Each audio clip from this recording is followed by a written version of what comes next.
Little कैंडमैन।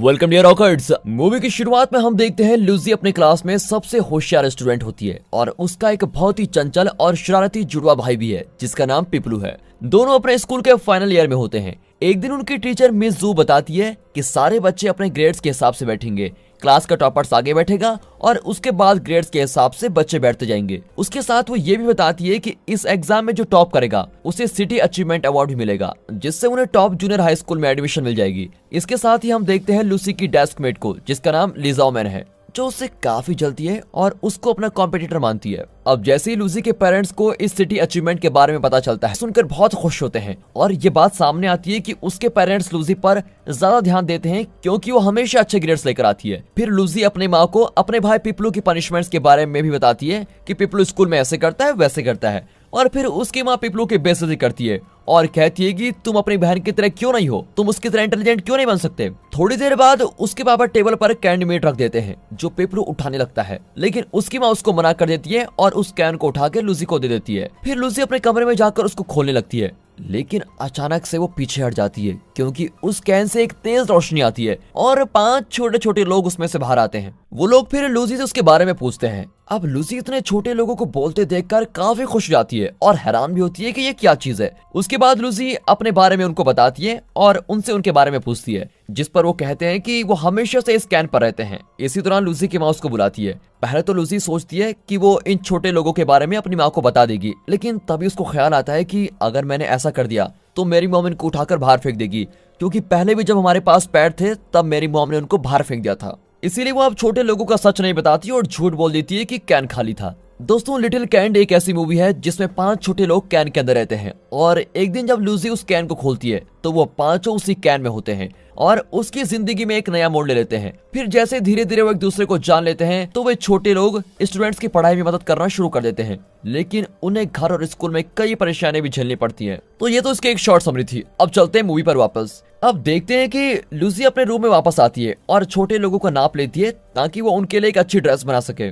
फिर Lucy उनको उनकी रुचि के हिसाब से उनको नाम देती है। पहले का नाम आर्टिस्ट रखती है क्योंकि उसका सपना आर्टिस्ट बनना है। दूसरे का नाम जॉन है जो कि एक डिप्लोमेट बनना चाहता है। तीसरे का नाम डॉक्टर है क्योंकि उसको पढ़ना बहुत पसंद होता है और चौथे का नाम लेफ्टिनेंट है क्योंकि उसको लोगों की रक्षा करना बहुत अच्छा लगता है। और आखिर में जिसे परफॉर्म करना बहुत पसंद है उसका नाम वो सिंगर रखती है। फिर लूसी उनके रहने के लिए एक डॉल हाउस भी बनाती है। सोने से पहले डॉक्टर लूसी को अपने पढ़ने की इच्छा को बताता है और स्कूल जाने की विनती करता है, जिस पर लूसी मान जाती है। अगले दिन हम देखते हैं कि लूसी डॉक्टर को अपने बालों में छुपाकर स्कूल लेके जाती है और यहाँ उसकी मुलाकात लियांगी और लिज़ा ओमेन से होती है, जो पिपलू की क्लास में न आने की वजह से लूसी से पूछताछ करते हैं। इसी बीच लियांगी पिपलू को बचाने की कोशिश करता है, लेकिन लूसी बता देती है कि उसने क्लास मिस की है। अब क्योंकि लिज़ा ओमेन टीचर की चमची होती है तो वो उनकी चुगली करने के लिए टीचर के पास चली जाती है। उसके बाद लियांगी पूछता है कि तुम हमेशा अपने भाई को क्यों फंसाती रहती हो। अब जैसे ही लियांगी गुस्से में उसका हाथ पकड़ता है, वैसे ही वो डॉक्टर उसकी पैंट खींचकर खोल देता है और सारे बच्चे उस पर हंसने लगते हैं और उसकी बेइज्जती। उसके बाद पिपलू लूसी के कमरे में अपने कुत्ते होम्स के साथ आता है। जैसे ही होम्स की नजर छोटे लोगों पर पड़ती है वो भौंकना शुरू कर देता है। होम्स गुस्से में डॉल हाउस को हिलाने लग जाता है, जिससे छोटे लोग इधर उधर घर के अंदर गिरने लग जाते हैं। फिर लेफ्टिनेंट अपनी पिन से होम्स को मार देता है और जैसे ही पिपलू होम्स पर खून देखता है वो उसके दवाई लेकर आता है। इसी दौरान उसकी माँ होम्स को भौंकते हुए सुन लेती है और पिपलू ने भी होम्स को अपनी माँ से छुपा कर रखा होता है, लेकिन जैसे वो कमरे में जाने की कोशिश करती है पिपलू उसको रोक देता है। दूसरी तरफ हम देखते हैं कि सिंगर सबको होम्स को छुपाने में हेल्प करने के लिए कहती है और इसी के साथ जॉन खिड़की खोलता है और लेफ्टिनेंट होम्स की पीठ में चढ़कर उसको बाहर निकाल देता है। उसके बाद होम्स आराम से भाग जाता है। उसी रात लूसी को इन सब चीजों के बारे में पता चलता है और इसी के साथ लेफ्टिनेंट वहाँ से गायब भी हो जाता है। अब वो सभी लोग बड़ी टेंशन में होते हैं कि लेफ्टिनेंट कहाँ गया। फिर वो सभी चोरी छुपे खिड़की से लेफ्टिनेंट को ढूंढने जाते हैं, लेकिन पिपलू उन सबको देख लेता है और लूसी को फिर उसको सब कुछ सच बताना ही पड़ता है। उसके बाद पिपलू होम्स को छुपाने के लिए उन छोटे लोगों का धन्यवाद करता है। फिर वो सब होम्स की जगह पर जाते हैं जहां उन्हें लेफ्टिनेंट मिल जाता है और अब लूसी बताती है कि अगर पिपलू के एग्जाम में 90% मार्क्स आ जाते हैं तो उनकी माँ होम्स को घर में रखने के लिए मान जाएगी। लेकिन दिक्कत तो यह है कि पिपलू एक नालायक बच्चा है और वो एग्जाम में इतने हाई मार्क्स कभी ला ही नहीं सकता। उसके बाद डॉक्टर पिपलू की मदद करने का फैसला करता है। अगले दिन डॉक्टर पिपलू के एग्जाम देने में उसकी मदद करता है और दूसरी तरफ लूसी एग्जाम के दौरान सो जाती है, जिसकी वजह से उसके कम मार्क्स आते हैं। अब जब एग्जाम का रिजल्ट आता है तो लूसी की माँ उसको काफी डांटती है कि तुम्हारे इतने कम नंबर क्यों आए। और इस बार पिपलू के ज्यादा नंबर आए होते हैं। इसी दौरान पिपलू की मैडम मिस जू उसका दोबारा टेस्ट लेती है क्योंकि वो यकीन नहीं कर पाती है कि इसके इतने मार्क्स आ गए हैं। लेकिन पिपलू तो डॉक्टर की मदद से सारे जवाब सही दे देता है और अब पिपलू का नाम हाई स्कूल के बेस्ट स्टूडेंट में शुमार हो जाता है और उसके पेरेंट्स भी लूजी से ज्यादा पिपलू को अटेंशन देने लग जाते हैं। अब इस बात से लूजी काफी दुखी हो जाती है और बारिश में बैठ जाती है। फिर वहाँ पर उसकी क्लासमेट वेंगजू आ जाती है और लूजी को दिलासा देती है कि एक एग्जाम से फ्यूचर डिसाइड नहीं होता। वो उसे कहती है कि तुम बाकी आने वाले एग्जाम में अच्छा परफॉर्म कर सकती हो, टेंशन मत लो। उसके बाद वेंगजू लूजी को एक स्केच देती है जिसमें उसने ट्रॉफी पकड़ी होती है। उसी रात को लूजी उस छोटे आर्टिस्ट को ये स्केच दिखाती है और कहती है कि वेंगजू एक बेहतरीन आर्टिस्ट है और साथ ही साथ ये भी बताती है कि मिस जू वेंग को पेंटिंग नहीं करने देगी क्योंकि उसके एकेडमिक मार्क्स अच्छे नहीं है। ये सुनकर छोटे लोगों को बहुत गुस्सा आता है और वो लोग मिस जू के ऑफिस को तोड़ने का प्लान बनाते हैं ताकि वो पेंटिंग वहां से चुरा सके। फिर अगले दिन छोटे लोग मिस जू के ऑफिस में जाकर पेंटिंग किट को ढूंढते हैं और उसको ध्यान से बाहर लेके आ जाते हैं। फिर मिस जू के आने से पहले वे बाहर आ जाते हैं लेकिन आर्टिस्ट गलती से अंदर ही रह जाता है। लेकिन किस्मत अच्छी होती है और मिस जू को कोई और टीचर बुला देता है। फिर आर्टिस्ट बड़ी मुश्किल से वहां से बाहर निकल जाता है। उसके बाद लूजी पेंटिंग किट वेंगजू को दे देती है ताकि वो आर्ट फेस्टिवल में हिस्सा ले सके। फिर वेंगजू भी लूजी की बात मान जाती है और आर्टिस्ट के साथ काम करना शुरू कर देती है। फिर अगले दिन आर्ट फेस्टिवल में यूनेस्को से गेस्ट आते हैं। हालांकि स्कूल के प्रिंसिपल ने लो ग्रेड स्टूडेंट्स को अंदर आने से मना कर दिया होता है, लेकिन अचानक से लूजी स्टेज पर वेंगजू की पेंटिंग लेकर जाती है। फिर लूजी जॉन की मदद से गेस्ट से अलग अलग भाषा में बात करती है जिससे सभी गेस्ट बहुत इंप्रेस हो जाते हैं। उसके बाद लूजी गेस्ट को वेंगजू की पेंटिंग दिखाती है जिसको देखकर गेस्ट उसकी काफी प्रशंसा करते हैं। लेकिन इसके बाद लूजी को आर्ट फंक्शन खराब करने की वजह से ग्राउंड साफ करने की पनिशमेंट मिलती है। इसी दौरान बाकी लो ग्रेड स्टूडेंट भी लूजी की मदद करने लग जाते हैं और इसी के साथ प्रिंसिपल ये अनाउंसमेंट करता है कि जिन स्टूडेंट के 90% से कम मार्क्स आएंगे वो किसी भी एक्टिविटी में पार्टिसिपेट नहीं कर पाएंगे।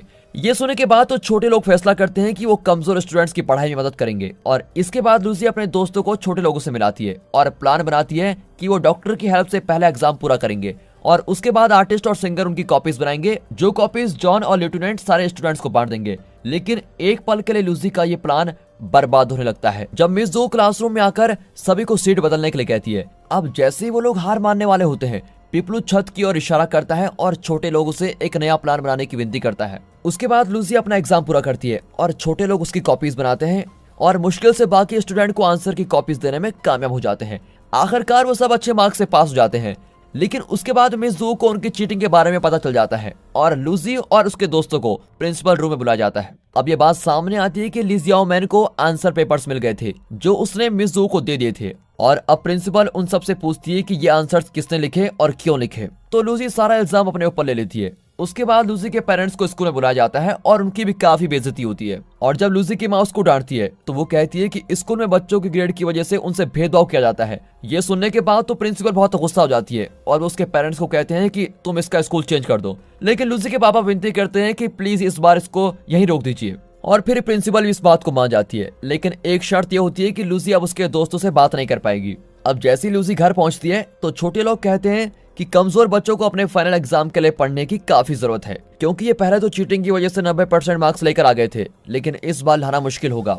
अब ये सुनने के बाद लूजी भी बहुत गुस्से में आ जाती है और कहती है कि अगर उसने भी पढ़ाई नहीं की और उसके भी अच्छे मार्क्स नहीं आए तो उसको भी निकाल दिया जाएगा स्कूल से। लूजी छोटे लोगों से ये भी कहती है कि जब तक तुम मेरी लाइफ में नहीं आए थे मैं पढ़ने में बहुत तेज थी और मेरे अच्छे ग्रेड्स आते थे और तब मेरे पेरेंट्स को मुझ पर बहुत गर्व होता था। ये सुनकर तो छोटे लोग काफी उदास हो जाते हैं और अब वहां से जाने का फैसला कर लेते हैं। फिर वो अपना सामान बांधकर लूसी के कमरे से चले जाते हैं। फिर थोड़ी देर बाद पिपलू होम्स की जगह पर पहुंचता है जहां ये छोटे लोग अब रहते हैं। डॉक्टर पिपलू को कहता है कि सभी कमजोर बच्चों को इकट्ठा करो और हम उनको पढ़ाना सिखाएंगे। उसके बाद सारे कमजोर बच्चे अच्छे ग्रेड्स लाने के लिए ग्रुप स्टडी शुरू करते हैं। फिर जब सभी पांचों लोग साथ में होते हैं तो लेफ्टिनेंट उनको याद दिलाता है कि वो कहाँ से आए थे और ये उनकी जगह नहीं है।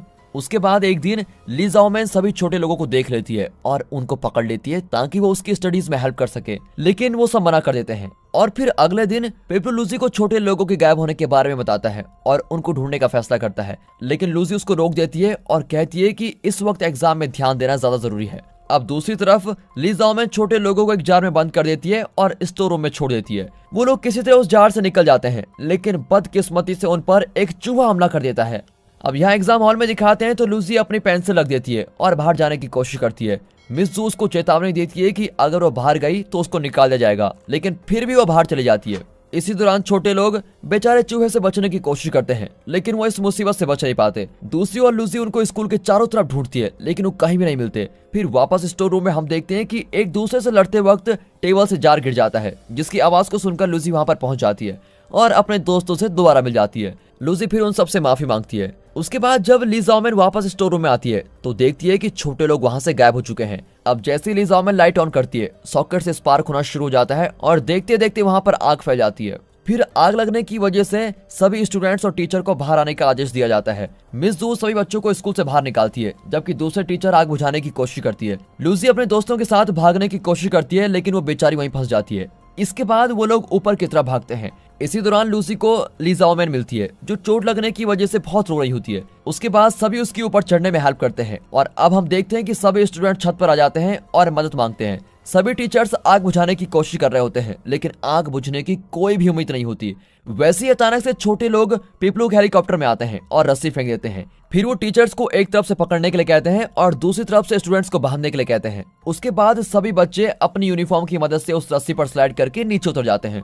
हालांकि लूसी की बारी पर रस्सी पर आग पकड़ना शुरू हो जाती है। अब लूसी को बचाने के लिए लेफ्टिनेंट हेलीकॉप्टर से छलांग मारकर उस रस्सी को पकड़ लेता है। अब ये देखकर तो लूसी चिल्लाने लगती है और उसको एहसास होता है कि लेफ्टिनेंट ने उसको बचाने के लिए अपनी कुर्बानी दे दी है। इस घटना के बाद लेफ्टिनेंट को हॉस्पिटल लेके जाते हैं। यहाँ डॉक्टर लेफ्टिनेंट को बचाने के लिए RH ब्लड की डिमांड करता है। फिर जब वो लोग RH ब्लड को ढूंढने की कोशिश करते हैं, वैसे ही मिस जो बताती है कि उसका ब्लड RH नेगेटिव है और वो लेफ्टिनेंट को ब्लड डोनेट कर सकती है। इसी दौरान लूसी के पेरेंट्स को एहसास होता है कि ग्रेड्स कुछ भी नहीं होते। इसके अलावा भी जिंदगी में बहुत सी चीजें इंपॉर्टेंट हैं, जैसे कि प्यार और दयालुपन, दूसरों की परवाह करना वगैरह वगैरह। उसके बाद लेफ्टिनेंट ऑपरेशन के बाद ठीक हो जाता है। फिर हम देखते हैं कि लूसी को सिटी अचीवमेंट अवार्ड मिलता है और उसके बाद लूसी स्टेज पर स्पीच देते हुए कहती है कि स्टूडेंट्स को अपने सपनों को पूरा करना चाहिए। वो आगे कहती है कि उनमें से एक सही हो सकता है, लेकिन हर किसी की अपनी ताकत और इच्छाएं होती हैं। और फिर सभी लोग लूसी के लिए तालियां बजाते हैं और उसका बहुत स्वागत करते हैं।